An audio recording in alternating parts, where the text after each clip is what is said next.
Good morning to all my physics creators. My name is Mansi Bhardwaj. तो आज हम करेंगे कूलम्ब्स लॉ। प्रीवियस लेक्चर में हमने क्या किया था, कंजर्वेशन ऑफ चार्ज किया था, क्वांटाइजेशन ऑफ चार्ज किया था और जो चार्जिंग के डिफरेंट डिफरेंट वेज थे वो हमने किए थे। ठीक है, तो देखो आज हम करेंगे कूलम्ब्स लॉ। तो देखो कूलम्ब्स सर ने क्या कहा था, अगर मान लेते हैं दो चार्जेज हैं, ठीक है, मान लिया Q1 और Q2, उन्होंने चार्जेस को पॉइंट चार्जेस माना था। ऐसा क्यों माना था? क्योंकि उन्होंने कहा कि अगर हमारे दो चार्ज पार्टिकल हैं, जो अगर उनका जो साइज है, उनके बीच में जो डिस्टेंस है r, मान लेते हैं r उनके बीच में डिस्टेंस है, अगर उससे छोटा है, ठीक है, तो हम उन जो चार्ज पार्टिकल है उनको क्या मानेंगे, पॉइंट चार्ज। ठीक है, तो ये बताया था कूलम्ब चार्जिंग ने। तो यहाँ से देखो कूलम्ब लॉ हमें क्या कहता है कि देखो अगर हमारे पास क्या है, दो चार्जेस हैं, क्योंकि हम पॉइंट चार्जेस मानेंगे, हमने रीजन बता दिया क्यों। ठीक है, तो यहाँ से Q1 Q2 अगर मान लिया हमारे पास दो चार्जेस हैं, ठीक है, इनके बीच में डिस्टेंस हम मान लेते हैं r, ठीक है, तो इनके बीच में जो डिस्टेंस है, तो इसके एक जो इस चार्जेस के ऊपर जो फोर्स लगेगा और इसके ऊपर जो फोर्स लगेगा, इस चार्जेस के ऊपर फोर्स मान लेते हैं और ये दोनों क्या है, पॉजिटिव चार्ज है।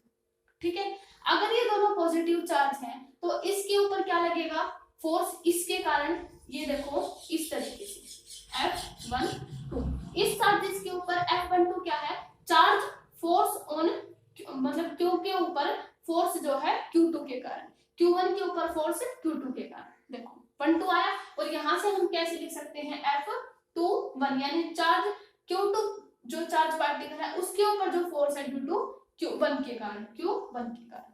ठीक है, तो यहाँ से ये आया कि देखो, उसके बाद एक बात और आती है कि ये जो फोर्स थे ये हमेशा इस ऐसे ही क्यों हुए, देखो ये चार्ज पार्टिकल को ऐसे भी कर सकता था, ऐसे भी, लेकिन इन्होंने क्या किया, सिर्फ स्ट्रेट लाइन में किया। ऐसा क्यों होता है? तो कूलम्ब्स लॉ में क्या आती है, एक डेफिनेशन आती है कि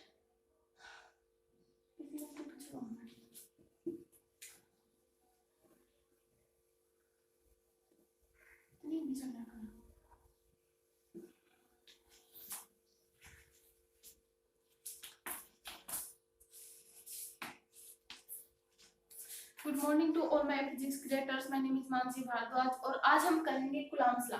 प्रीवियस लेक्चर में हमने क्या किया था, कंजर्वेशन ऑफ चार्ज किया था, क्वांटाइजेशन ऑफ चार्ज किया था और चार्जिंग के जो डिफरेंट डिफरेंट वेज थे वो हमने किए थे। ठीक है, तो आज हम करते हैं कूलम्ब्स लॉ। तो देखो कूलम्ब्स लॉ क्या होता है, देखो कूलम्ब सर ने हमें क्या बताया था कि दो हमारे पास दो चार्ज पार्टिकल जो होते हैं, चार्ज पार्टिकल, उन्होंने उन चार्ज पार्टिकल को पॉइंट चार्जेस माना था। अब उसका भी रीजन है, ऐसा क्यों, उन्होंने कहा था कि अगर इन दोनों चार्ज पार्टिकल का जो साइज है, ठीक है, मान लिया ये Q1 है, ठीक है, और ये Q2 है, इन दोनों चार्ज पार्टिकल का जो साइज है, इनके बीच में जो डिस्टेंस है अगर उससे छोटा हो जाता है, ठीक है, तो हम इन दोनों जो चार्ज पार्टिकल का साइज क्या मानेंगे, पॉइंट चार्ज। ठीक है, तो हम इन दोनों चार्जेस को क्या मानेंगे, पॉइंट चार्ज। ठीक है, तो इसलिए हमारा जो कूलम्ब्स लॉ ने क्या कहा था कि इन दोनों चार्ज पार्टिकल को हम पॉइंट चार्ज मानेंगे।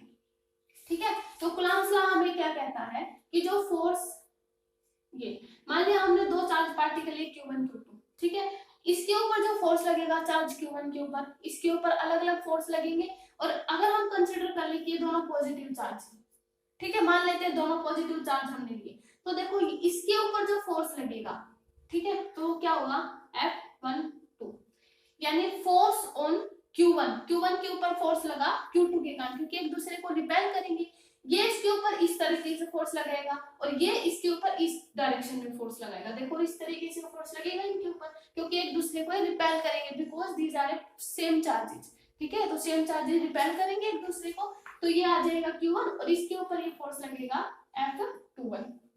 ठीक है, तो देखो उससे पहले हम करवाते हैं कि ये जो चार्ज पार्टिकल है F12 वैसे तो अपोजिट होते हैं F21, लेकिन अगर हम इनका मैग्नीट्यूड कर दे तो दोनों सेम हो जाते हैं। वैसे तो नेगेटिव आ जाएगा कि यहाँ पे -F2 अगर बिना मैग्नीट्यूड करें, अगर हम मैग्नीट्यूड नहीं करते तो यहाँ पे F12 किसके इक्वल आ जाएगा, माइनस ऑफ F21 के। अगर हम इनका मैग्नीट्यूड कर दे तो दोनों फोर्सेस क्या हो जाएंगे, इक्वल, और यहाँ पे नेगेटिव साइन भी हट जाएगा।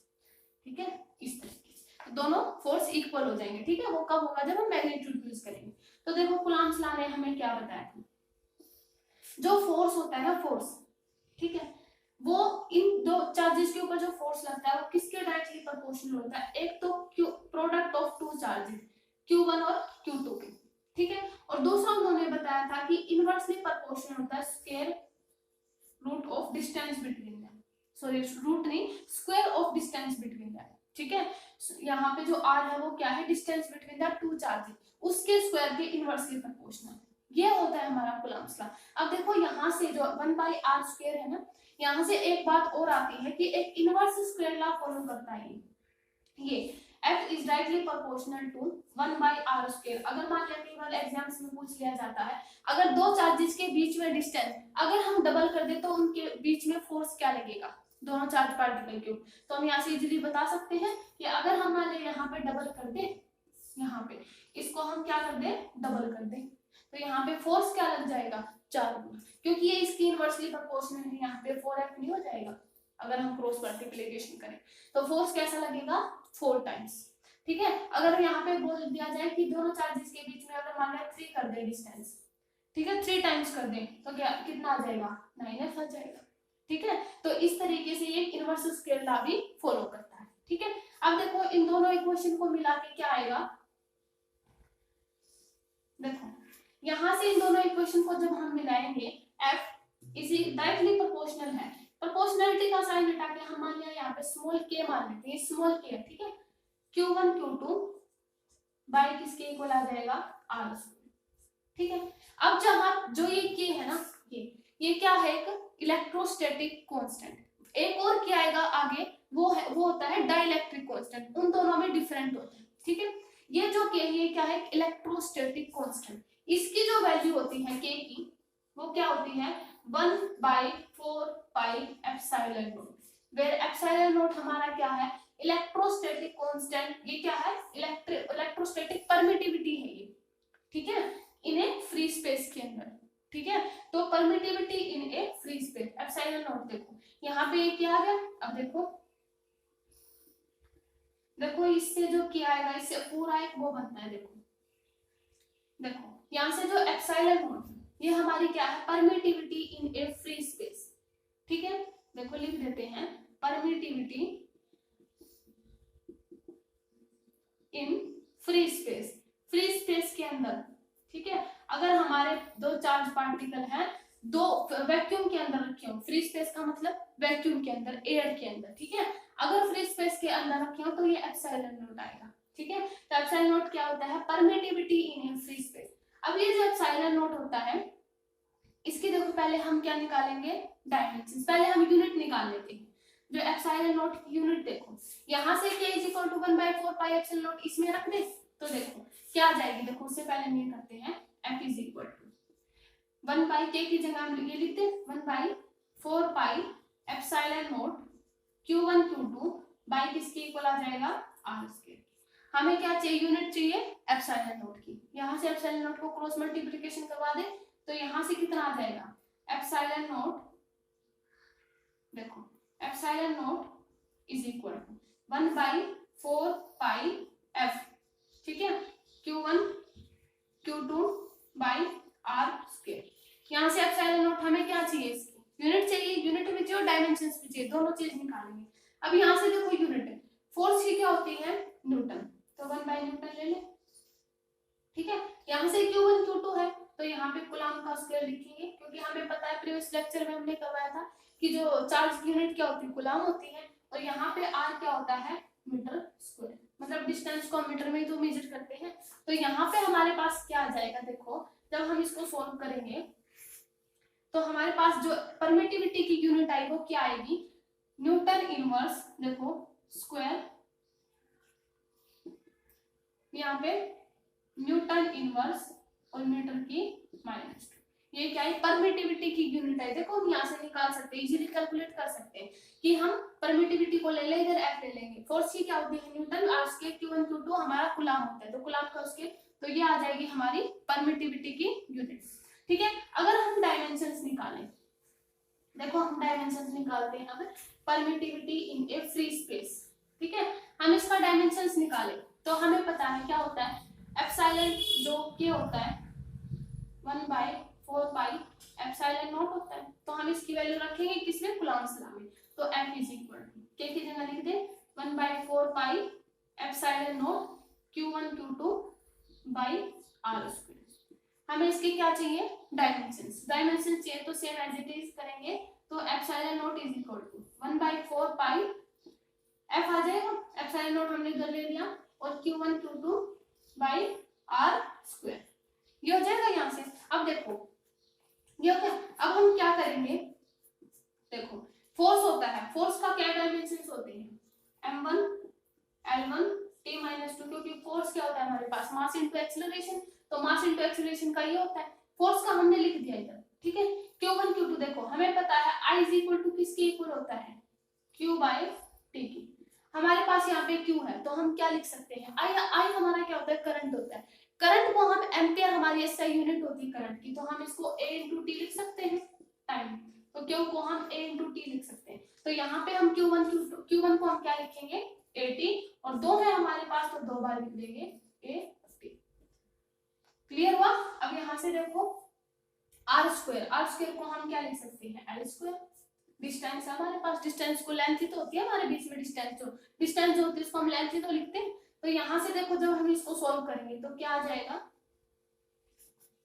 देखो ये रिमूव कर देती हूँ, यहाँ से क्या आ जाएगा, देखो जब हम इनको सॉल्व करेंगे, ये L की क्यूब यानी M की -1, क्योंकि ये ऊपर जाएगा, यहाँ पे L की 3 आएगा, लेकिन यहाँ पे ऊपर जाएगा तो L की -3, ठीक है। यहाँ से देखो A स्क्वायर आया, ठीक है ऊपर। अब यहाँ से T स्क्वायर आएगा, यहाँ पे T की पावर 4, क्योंकि यहाँ पे T की पावर -2, यहाँ पे T की पावर 2, ऊपर जाके T की पावर, तो यहाँ से ये इसके क्या आ गए, डायमेंशंस, ठीक है। तो डायमेंशंस हम ऐसे कैलकुलेट कर सकते हैं, ठीक है। तो ये हमारी परमिटिविटी के क्या थे, डायमेंशंस, ठीक है।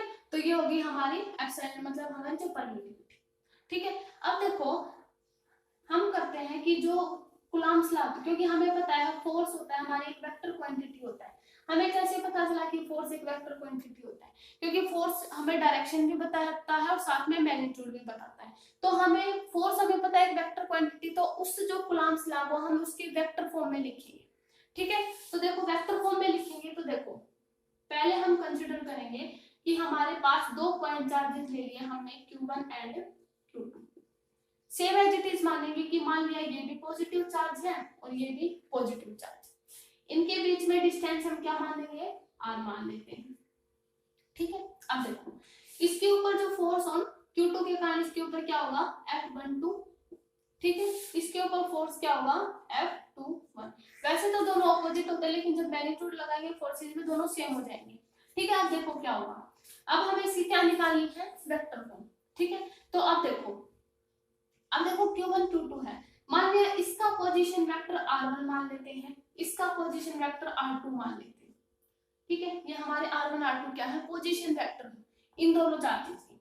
तो देखो अगर मान लिया ये जो चार्जेस है इसको रिपेल करेगा इस तरीके से, इस डायरेक्शन में, ये जो है इस डायरेक्शन में रिपेल करेगा, दोनों की अलग अलग डायरेक्शन, क्योंकि पॉजिटिव चार्जेस है ना, फोर्स एक दूसरे को क्या करेंगे, रिपेल करेंगे। तो यहाँ पे देखो अब हमें पता है कि डिस्टेंस में हम क्या लेते हैं, डिस्प्लेसमेंट जब हम निकालते हैं फाइनल माइनस इनिशियल निकालते हैं F2, यानी हम जब डिस्प्लेसमेंट नहीं निकालते हैं, ठीक है, तो हम क्या करते हैं, मान लिया ये R1 है और ये R2 है, तो हम फाइनल माइनस इनिशियल लेते हैं, तो R2 माइनस R1।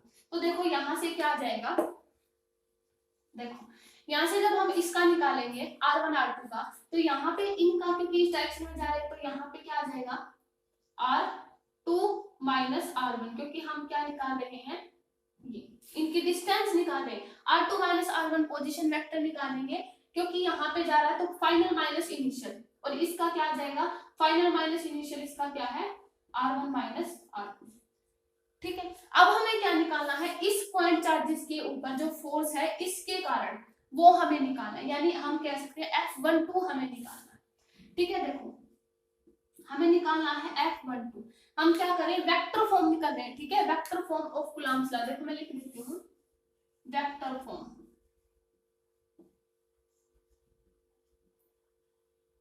ठीक है, हम इधर वेक्टर फॉर्म कर रहे हैं, ठीक है।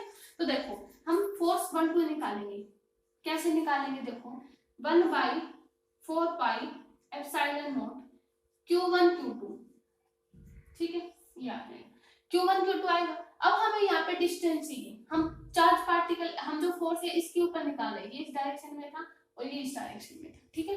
अब हम इसके ऊपर फोर्स निकाल रहे हैं, इसके ऊपर फोर्स देखो ये इस डायरेक्शन में है और ये जो पोजीशन वेक्टर है ये भी इस डायरेक्शन में है। अब ये इस डायरेक्शन में है तो हम ये वाला तो ले नहीं सकते, तो हम क्या लेंगे, इस डायरेक्शन वाला लेंगे।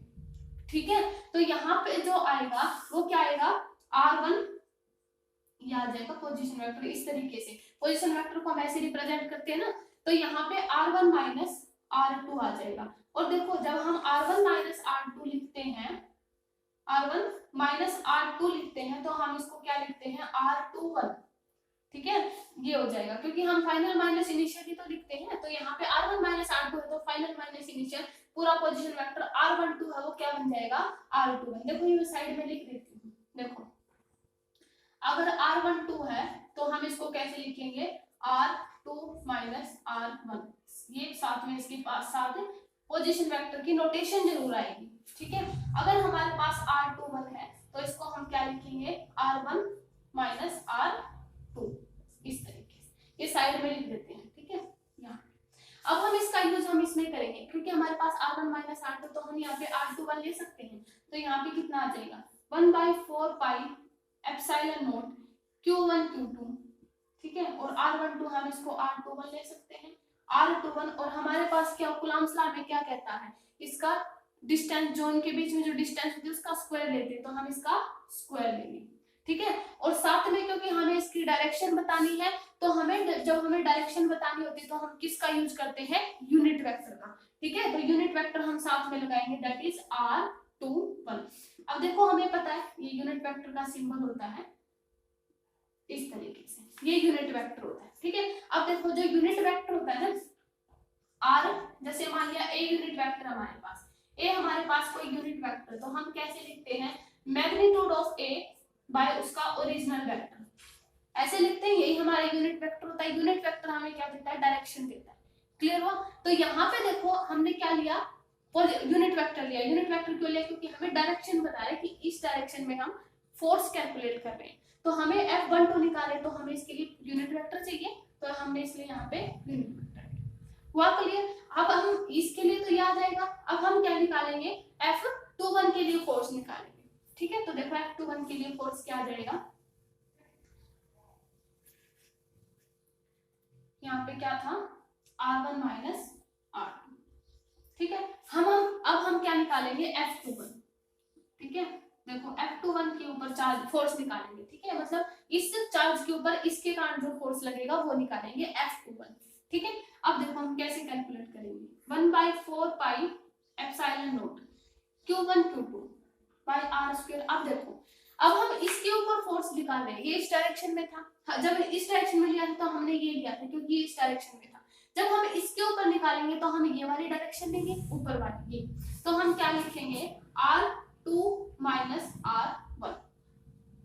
ठीक है, क्योंकि हम ये वाली डायरेक्शन ले रहे हैं। अब इनिशियल माइनस है, फाइनल माइनस इनिशियल है, यानी r2 माइनस r1, तो r12 यूज करेंगे हम इसमें। ठीक है, तो r2 माइनस r1 हमारे पास क्या है, r12। तो हम ऐसे लिख सकते हैं 4 pi epsilon not q1 q2, और यहाँ से r2 यहाँ से q1 है, और r2 माइनस r1 है, इसको हम r12 लिखेंगे। और हमारे पास कूलम्ब्स लॉ में क्या कहता है, इसका स्क्वायर होता है। और साथ में हमें इसका क्या चाहिए, यूनिट वेक्टर, क्योंकि हमें डायरेक्शन डिफाइन करनी है, डायरेक्शन बताने है कि डायरेक्शन किस में है। तो यहाँ पे डायरेक्शन क्या आ जाएगी, r12 का। ठीक है, तो ये हमारी क्या थी, vector form of Coulomb's law. तो वेक्टर फॉर्म में जब ये हमारा क्या होता है, यूनिट वेक्टर जब हम निकालते तो वो हमारी वेक्टर फॉर्म हो जाती है, यानी साथ में चार्जेस की जो डिस्टेंस है, ठीक है, उनकी अगर हम डायरेक्शन भी बताते, ठीक है, तो वो हमारी वेक्टर फॉर्म हो जाती है। तो यहाँ से जो फोर्स था इस चार्जेस के ऊपर, इसके कारण वो ये था।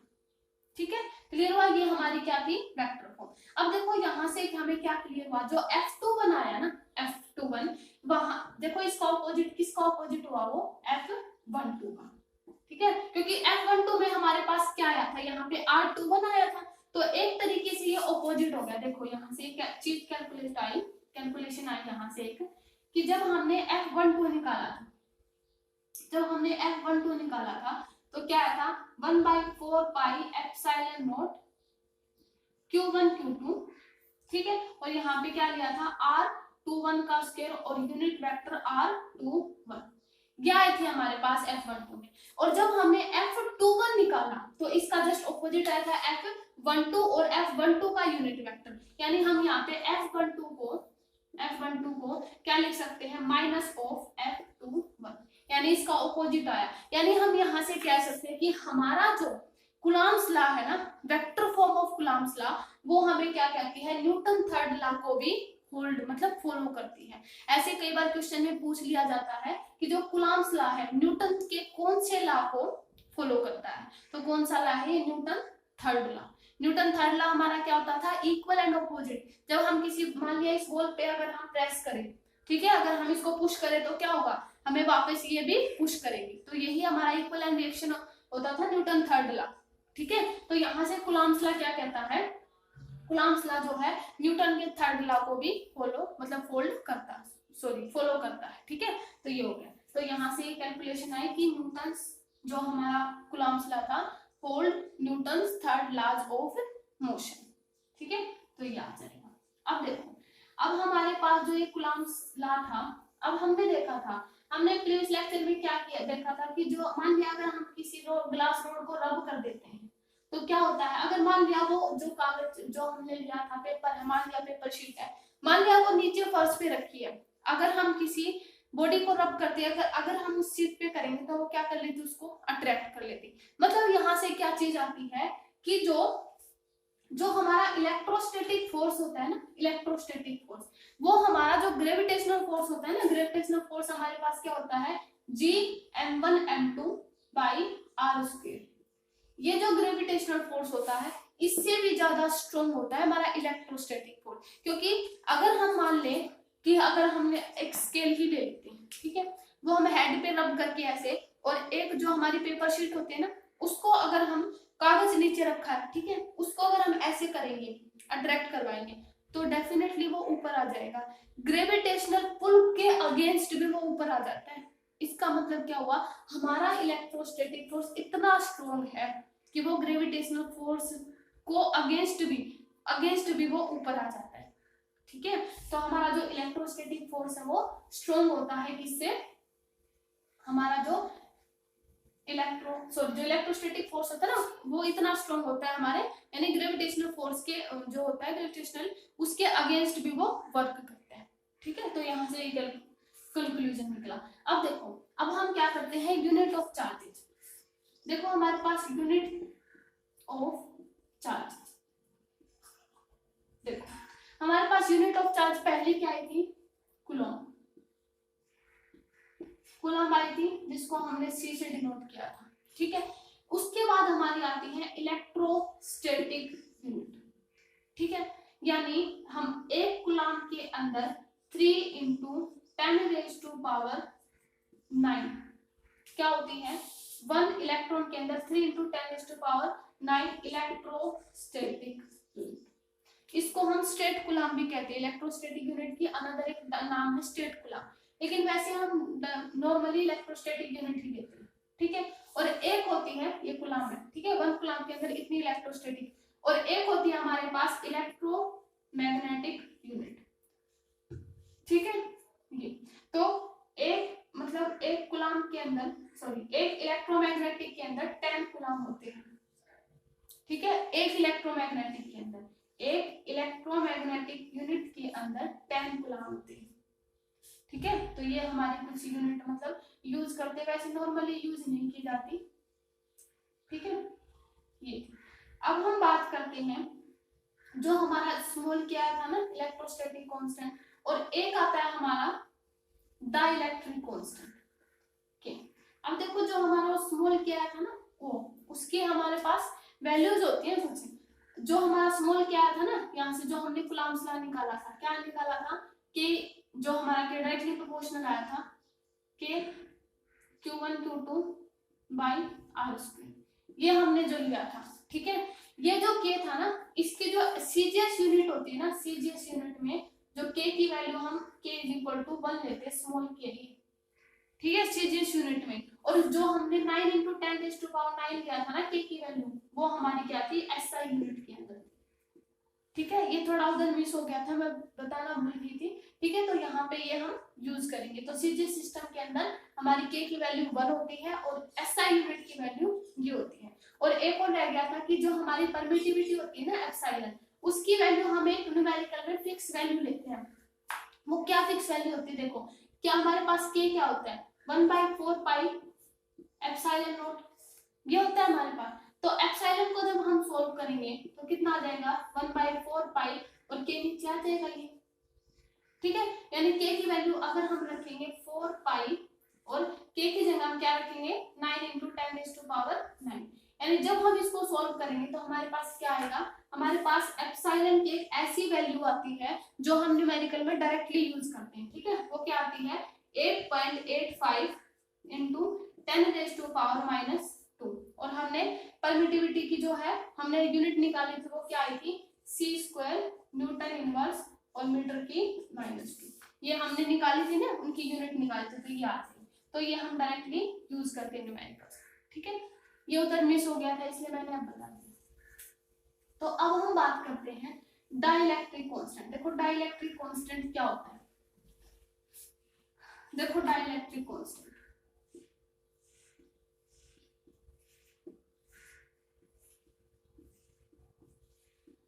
डाइलेक्ट्रिक कांस्टेंट दैट इज, देखो जब हमने चार्ज पार्टिकल को फ्री स्पेस के अंदर लिया था, वैक्यूम के अंदर लिया था, तब हमने क्या माना था कि वन के जो फोर्स था वो किसके इक्वल आया था 1/4 पाई एप्सिलॉन नॉट। यहाँ पे हमने एप्सिलॉन नॉट क्या लिया था, हमारी एप्सिलॉन नॉट क्या थी permittivity in a free space, ठीक है। ये थी जब हमारे दो चार्ज पार्टिकल किसी वैक्यूम के अंदर रखे थे, वैक्यूम के अंदर या एयर के अंदर, ठीक है, ये तब था। लेकिन अब हम बात करें डाइलेक्ट्रिक कांस्टेंट की, ठीक है। तो उसमें देखो जब हमारे चार्ज पार्टिकल फ्री स्पेस के अंदर ना रख के किसी मीडियम में रख दिए जाएं, ठीक है, उसमें हमने क्या लिया था कि हमारे चार्ज पार्टिकल फ्री स्पेस में थे, ठीक है, तब एप्सिलॉन नॉट है। अगर अब हम लेते हैं डाइलेक्ट्रिक कांस्टेंट, हमें कैलकुलेट करना तो यहाँ पे कैपिटल के रखेंगे,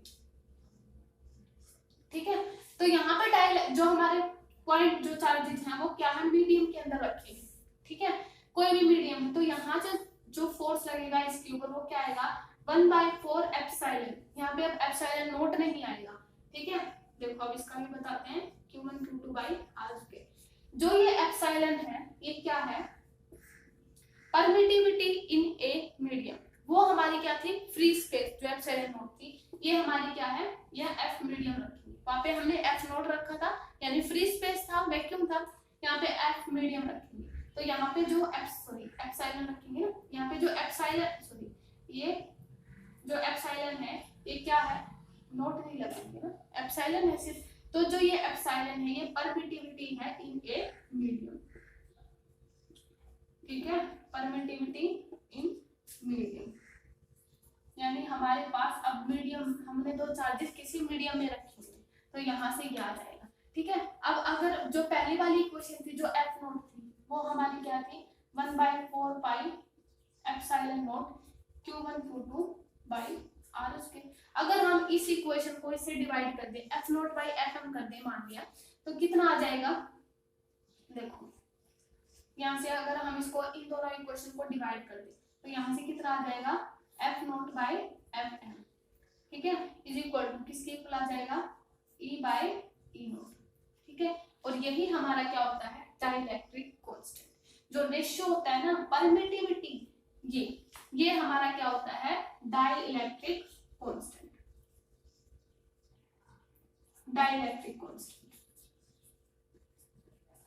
ठीक है। तो ये जो होता है डाइलेक्ट्रिक कांस्टेंट, तो इसको अगर हम डिफाइन करें तो कैसे करेंगे ratio of the permittivity between the, जो रेशियो होता है ना ratio of the permittivity in a medium to the permittivity in a, तो ऐसे हम इसको डिफाइन कर सकते हैं, मतलब हम इसको लिख सकते हैं, ठीक है। तो ये होती है हमारी डाइलेक्ट्रिक कांस्टेंट, ठीक है। अब जो ये क्या होता है इसकी जो वैल्यू होती है अलग अलग मीडियम के अंदर अलग अलग होती है। तो देखो अगर हम वाटर के अंदर लें, ठीक है, वाटर के अंदर जो के की वैल्यू होती है वो कितनी होती है 81, ठीक है। ग्लास के अंदर अगर हम ले, ग्लास जो होता है ना ग्लास, उसके अंदर हम के की वैल्यू क्या हो जाएगी वो होती है 3 ले लेते हैं या फिर 4 ले लेते हैं, ये दो वैल्यू लेते हैं। तो ये हमारी न्यूमेरिकल में डायरेक्ट यूज कर ली जाती है, ये होती है हमारी वाटर के अंदर, ठीक है, ये हमारी वाटर के अंदर होती है, ये हमारी ग्लास के अंदर होती है। तो डायरेक्टली बस इन्हीं के बेस पे, मतलब इन्हीं दो उसमें हम रख देते हैं, या तो वाटर के अंदर रखेंगे या ग्लास के अंदर रखेंगे दो चार्ज को, ठीक है, मतलब पार्टिकल को। तो इस तरीके से हम के की वैल्यू ऐसे ले सकते हैं, ठीक है। तो ये हमारी है डाइलेक्ट्रिक कांस्टेंट। अब देखो हम बात करते हैं जो हमारा कूलम्ब्स लॉ है, ठीक है, उस अगर एक चार्ज पार्टिकल के ऊपर बहुत सारे चार्ज, एक चार्ज पार्टिकल के ऊपर मान लिया यहाँ पे क्या ले लेते हैं स्मॉल, ये क्यू नॉट मान लेते हैं, ठीक है। इसके सारे चारों तरफ मान लिया बहुत सारे चार्जेस हैं, ये मान लिया Q1 मान लेते हैं, ये मान लिया Q2 मान लेते हैं, यहाँ पे हम मान लेते हैं Q3 मान लेते हैं, ठीक है। अगर इसके ऊपर हम फोर्स निकालें इन सब के कारण, ठीक है, क्योंकि पहले हमने क्या लिया था, सिर्फ हमारे पास दो चार्ज पार्टिकल थे Q1 Q2। अगर हम इस तरीके से फोर्स निकालें तो कैसे निकलेगा, देखो वो क्या होता है, superposition of A point charge, superposition, ठीक है। तो देखो superposition of principle of charges,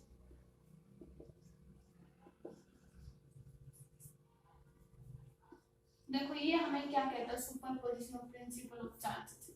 देखो ये हमें क्या कहता है, अगर मान लिया एक पॉइंट चार्ज है Q नोट, ठीक है, इसके ऊपर अगर हम पॉइंट चार्ज, इसके ऊपर अनदर जो चार्ज है उस उनके कारण इसके ऊपर कितना फोर्स होगा, ठीक है, वो अगर हम निकालें तो वो क्या होता है सुपरपोजिशन, है ना। तो यहाँ पे मान लेते हैं, यहाँ पे Q नोट मान लेते हैं। देखो हम कैसे निकालेंगे, देखो कुछ इस तरीके से हम लेंगे, मान लेते हैं ये हमारी x एक्सिस होगी, ये हमारी y एक्सिस होगी, ये हमारी z एक्सिस होगी, ठीक है। क्लियर हुआ। यहाँ पे हम मान लेते हैं पॉइंट Q नोट, यहाँ पे पॉइंट Q नोट मान लेते हैं, यहाँ पे पॉइंट Q1 मान लेते हैं, यहाँ पे पॉइंट Q2 मान लेते हैं, ठीक है, यहाँ पे पॉइंट Q3 मान लेते हैं।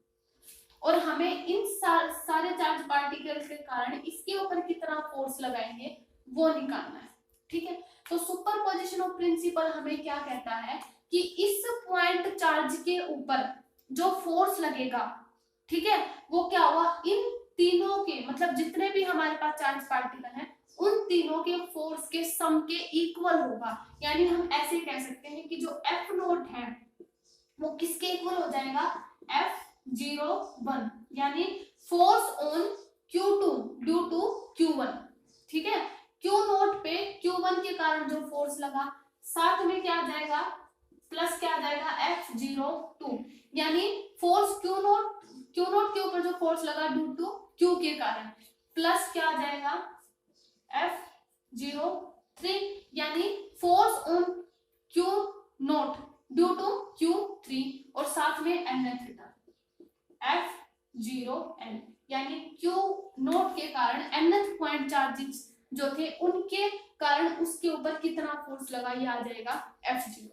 यही हमारा क्या है सुपरपोजिशन ऑफ प्रिंसिपल, यानी एक पॉइंट चार्ज जो Q नोट है उसके ऊपर अनदर जो चार्जेस हैं उनके कारण जो फोर्स लगता है वो उनके टोटल सम के इक्वल होता है, ठीक है। क्लियर हुआ। Superposition of principle of charge हमें क्या कहता है, ठीक है, तो ये आ जाएगा, ठीक है। अब हम इसका करते हैं डेरिवेशन, देखो कैसे आएगा। जैसे मान लिया अगर हम इसके ऊपर चार्ज लगेगा इस डायरेक्शन में, इसके कारण ये क्या आएगा F Q नोट के ऊपर Q1 के कारण, ठीक है, ऐसे आ जाएगा। और यहाँ पे ये इसके ऊपर फोर्स लगाएगा मान लिया इस डायरेक्शन में, तो ये आ जाएगा F Q naught due to Q2, ठीक है। और ये इसके ऊपर Q3 भी तो फोर्स लगाएगा कुछ इस तरीके से, ये क्या आ जाएगा, यहाँ पे हम मान लेते हैं F Q नोट के ऊपर चार्ज ड्यू टू Q3, ठीक है। ये हमें कैलकुलेट करना है। अब हम देखो, अब हम क्या निकालेंगे, पहले इसके ऊपर देखो, पहले हम इसके ऊपर देखो, हम इसको रिमूव करते हैं, एक बार इसको रिमूव कर देते हैं, ठीक है। देखो एक अच्छा सा डायग्राम यहाँ पे ऊपर बना देते हैं, फिर उसको पूरा एक्सप्लेन कर देंगे, ठीक है।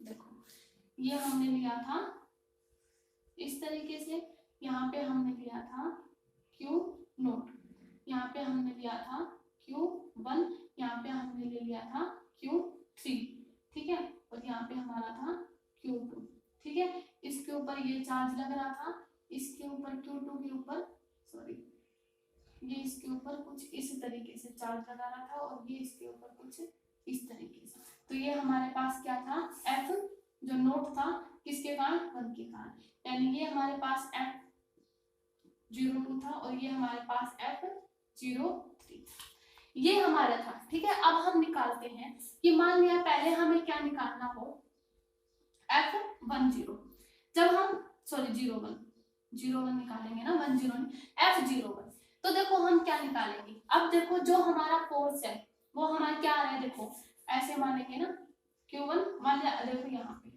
ये हमारे पास है, क्योंकि देखो Q1 से Q0 की ओर जा रहा है, तो मान लिया इसका पोजीशन वेक्टर हम देखो अलग अलग, यहाँ पे मैं साइड में लिख के बता दूंगी, यहाँ पे थोड़ा वो हो जाएगा, ठीक है। देखो यहाँ पे Q1 इसका जो R1 है point charge sorry position vector, और इसका R0 पोजीशन वेक्टर, ठीक है, ऐसे है। तो इसका जो पोजीशन वेक्टर है, क्योंकि हाँ, इस डायरेक्शन में हमारा फोर्स जा रहा है, देखो इस डायरेक्शन में, देखो हमें डायरेक्शन दिखा रखी है इस तरीके से, डायरेक्शन है, तो क्या होगा यहाँ पे फाइनल माइनस इनिशियल यानी R0 माइनस R1 लिख सकते हैं हम ऐसे। अब जो ये पोजीशन वेक्टर है R0 माइनस R1, इसको हम कैसे लिख सकते हैं, R10 ऐसे लिख सकते हैं ना। तो यहाँ पे क्या आ जाएगा, देखो 1/4 pi epsilon not Q1 Q2 by R square, क्या हमारे पास R10 का स्क्वायर, ठीक है। और साथ में हम इसका क्या निकालेंगे, पोजीशन वेक्टर, साथ में पोजीशन वेक्टर तो हम देंगे क्योंकि हमें डायरेक्शन बतानी है। ये हमारा F01 आ गया, ठीक है, क्लियर हुआ। अब देखो F02 निकालेंगे, अब F02 कैसे निकालेंगे, 1/4 पाई एप्सिलॉन नॉट, देखो Q1 Q2 बाई R, देखो अब यहाँ पे क्या आएगा, अब हमारे पास ये Q2 है, ये हमारे पास Q0 है, यानी हमारे पास ये कुछ इस तरीके से और इसकी डायरेक्शन कुछ इस तरीके से, ये हमारे पास Q2 है और ये हमारे पास Q0 है। चार्ज जा रहा है, फोर्स का जो इस तरफ जा रहा है फोर्स, यानी इसके ऊपर हम पोजीशन वेक्टर R2 मान ले, इसके ऊपर पोजीशन वेक्टर R0 मान ले। तो अगर ये इस तरफ जा रहा है तो R0 माइनस R2 रखेंगे, यानी इनिशियल फाइनल माइनस इनिशियल, तो यहाँ से ये R2 0 हो जाएगा, पोजीशन वेक्टर का ये सिंबल लगाएंगे। तो ये जो R0 माइनस R2 है इस वाले सेकंड वाले के लिए, तो यहाँ पे R2 0 का स्क्वायर, क्योंकि कूलम्ब्स लॉ में कहता है कि उनके बीच में डिस्टेंस का स्क्वायर होता है, साथ में हम क्या लगा देंगे, उसका यूनिट वेक्टर। ये हमारे पास F02 यानी Q2 के ऊपर जो F2 के कारण जो फोर्स लगा, ठीक है। अगर हम n चार्ज पार्टिकल के लिए लिए तो क्या आ जाएगा, 1/4 pi epsilon not Q1 Q2 by R n0 का स्क्वायर, है ना, क्योंकि अगर मान लिया 2 के लिए लिया, 1 के लिया तो 10, 2 के लिए लिया तो 20, n के लिए लेंगे तो n0 हो जाएगा ना, ठीक है। तो यहाँ पे R n0 इसके सामने पोजीशन है। ये तीन फोर्सेज हो गए। अब हमें कूलम्ब्स लॉ का इसका यूज करना है, सुपरपोजिशन ऑफ प्रिंसिपल का, वो यूज करेंगे। देखो वो हम यूज करेंगे अगर, तो क्या करेंगे, इन तीनों का सम करेंगे, F0 किसके इक्वल था, F01 प्लस F02 और up to so on F0n, इनकी वैल्यू रखते। F01 की क्या आई थी, F01 की हमारे पास थी 1/4 पाई एप्सिलॉन नॉट, ठीक है। यहाँ पे जोड़ देंगे Q1 Q2 और R10 का स्क्वायर और R10, ये हमारे पास unit vector.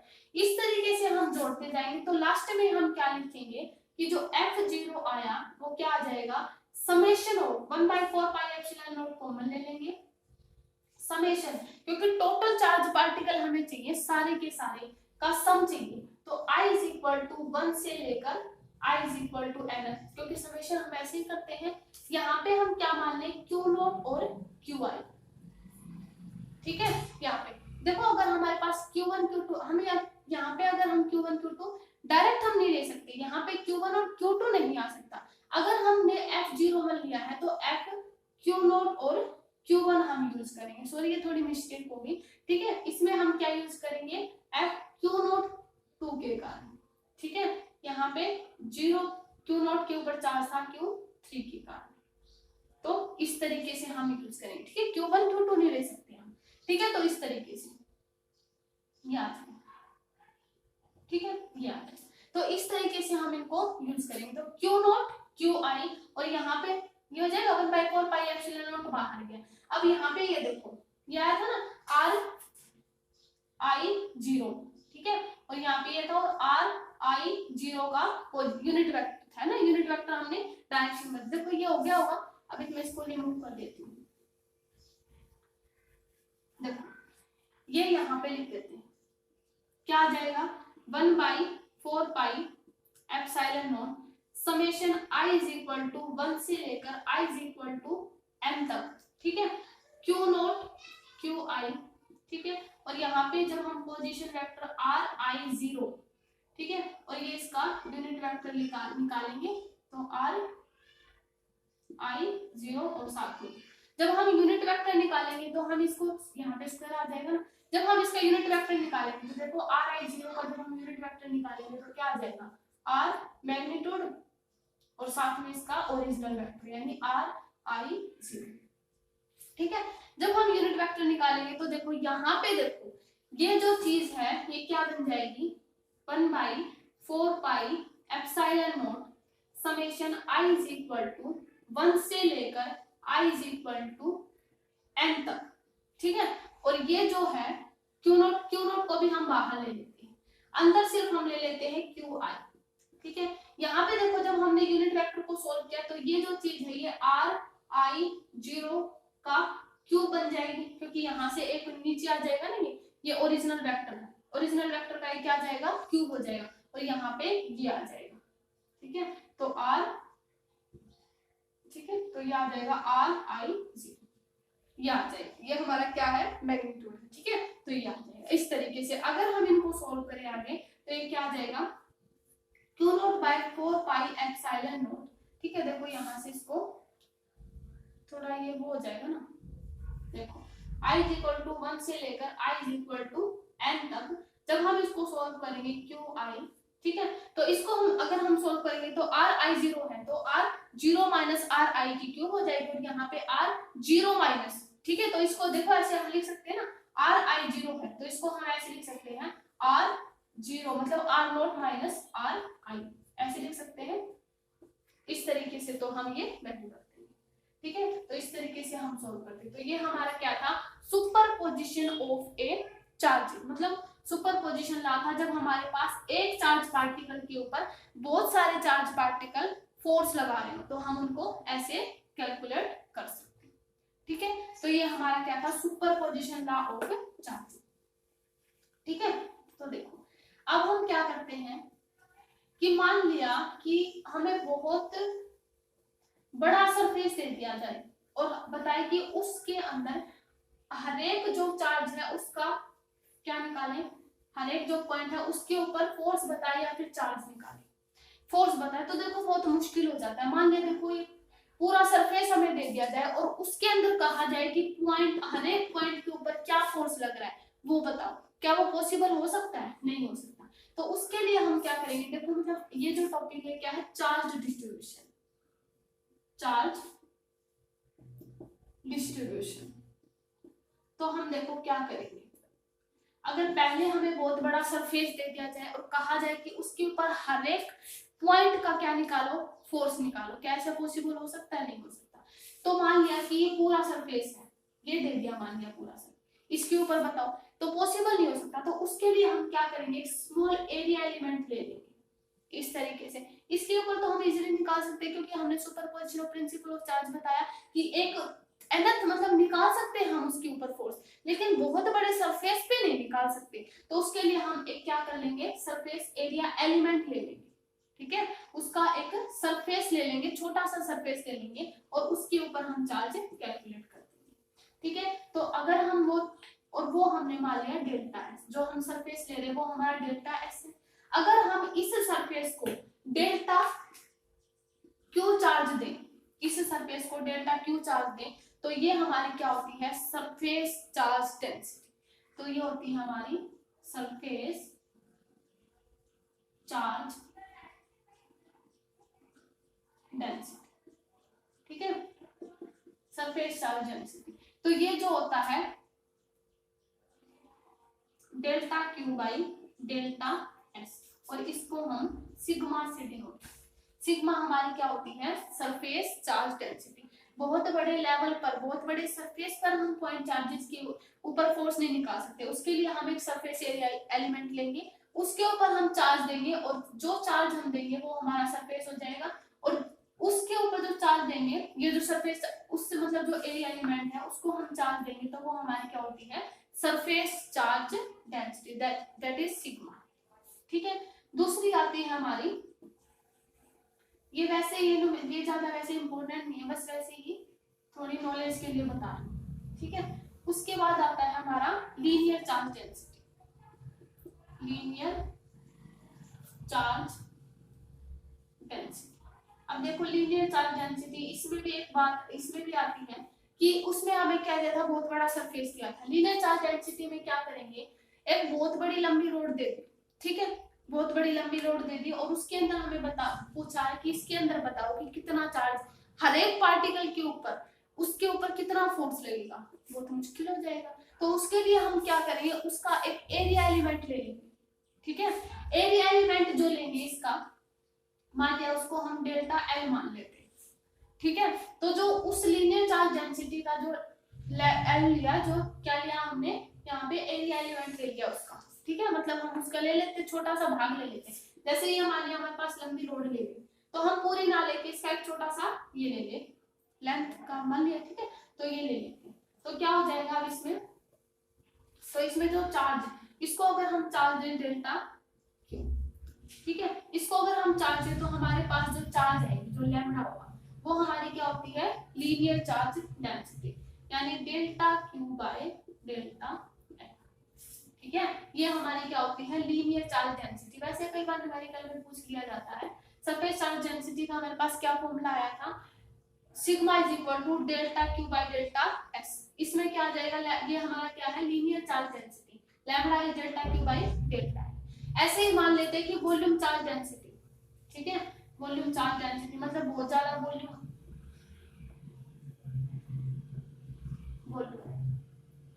Volume charge density, ठीक है। ऐसे ही मान लिया जाता है कि बहुत बड़ी, मतलब पूरा रूम दे दिया, उसके अंदर बताओ हर एक पार्टिकल के ऊपर कितना चार्ज, तो ऐसे तो पॉसिबल नहीं है, तो हम उसका एक क्या ले लेंगे, वॉल्यूम एलिमेंट कट कर देंगे, छोटा एलिमेंट ले लेंगे, तो यहाँ से किस उसकी क्या आ जाएगी वॉल्यूम, तो जो हमारे पास आएगी ना रो, वो होता है delta Q by delta we, यानी ये जो वी है, ये हमने जो वॉल्यूम थी मान लिया पूरी, वो बहुत बड़ी वॉल्यूम लेंगे, ठीक है।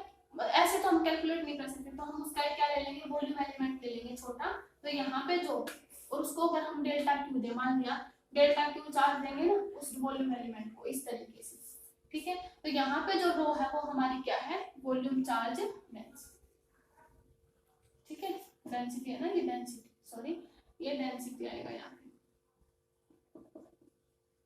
ठीक है। तो ये हमारी थी मतलब चार्ज डिस्ट्रीब्यूशन, ठीक है। हमने क्या बताया, surface charge density, linear charge density and volume charge density.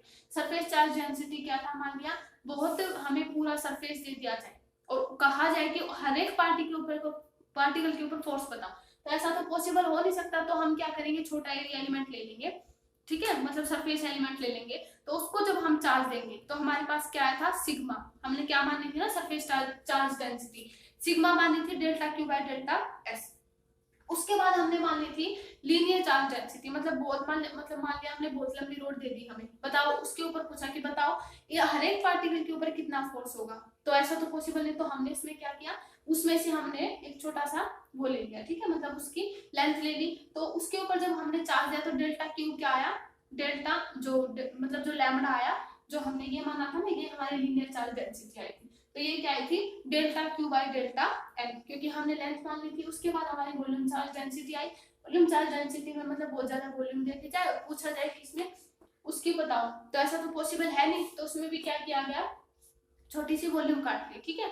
तो उसके बाद उसको जब चार्ज दिया गया तो ये हमारा रो, ये हमारी क्या होती है, वॉल्यूम चार्ज डेंसिटी, ठीक है। तो आज के वीडियो में इतना ही। नेक्स्ट लेक्चर में इसका सेकंड पार्ट, ये जो हमारा फर्स्ट पार्ट था ना कुलाम्स सॉरी जो हमारा फर्स्ट पार्ट था इलेक्ट्रोस्टैटिक चार्ज, वो हमारा कंप्लीट हो चुका है। और नेक्स्ट लेक्चर में हम करेंगे इलेक्ट्रिक फील्ड, इसका जो बी पार्ट है। ठीक है, तो आज की वीडियो में इतना ही। ओके।